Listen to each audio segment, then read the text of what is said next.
it sound? But Keith Ogden told the court that in early January, just days after the murder, Jim Huden had asked him to keep the gun in a safe place. Please take the stand. The last witness for the prosecution was Detective Mark Plumberg. He told the court that while he was questioning Huden at his home back in 2004, Huden asked a rather odd question of him. He said, "Is Peggy angry enough at me that she would implicate me in this?" Had you told Mr. Huden that Peggy Thomas had implicated him? I did not. I had not implicated Peggy Thomas, and I had not suggested that she had any knowledge or part in the crime. In closing, the prosecution played the videotaped statements Huden later made to Island County detectives down at the Punta Gorda police station. I'm a son of a bitch, but I would kill her.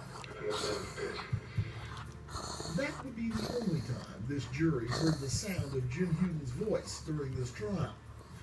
Please give your attention to the opening statement of Mr. Montoya. Attorney Matt Montoya began his defense of Jim Huden Thank you, Your Honor. with a quote from the musical Man of La Mancha. Ladies and gentlemen, facts are the enemy of the truth. You heard right. He told the jury in a first-degree murder case that facts are the enemy of truth. Say that. Perhaps it's fitting that Montoya, who had just recently appeared in a local production of Man of La Mancha, quoted Don Quixote, who famously imagined windmills to be giants. From this witness statement. His defense of Jim Huden would also require a fair amount of imagination. Not telling you that his side is wrong or my side is right. I want you to address the facts critically, because the facts will show you more than one outcome. Among the possible conclusions that Montoya suggested might be drawn from the known facts in the case was that Russell Douglas had shot himself. Did anyone request that you test or preserve his hands for possible gunshot residue? No, we do preserve things for trace evidence, but that's why the sheet was used inside of the body bag. Okay, so no one tested his hands for gunshot residue? Not to my knowledge. A gotcha, perhaps. But no gun was found in the car, and the fatal bullet had been traced to a gun known to have belonged to Jim Huden. Was Mr. Douglas's body still in the vehicle at that time? It was. Okay.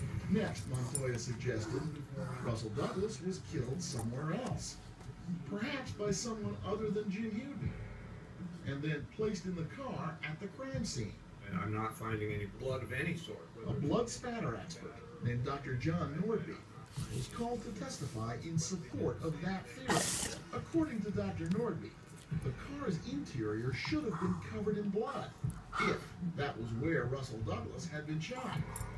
The shooting seemed to me like it did not occur in this vehicle because there are empty spots where you would expect blood to be. With permission to approach the witness, Your Honor. Yes. On cross-examination, Prosecutor Banks challenged the defense's only expert witness, pointing out that in his written report on the case, Dr. Nordby had cited the movie Pulp Fiction as a good example of the kind of blood spatter he'd expected to see in Russell Douglas's car. The two characters in the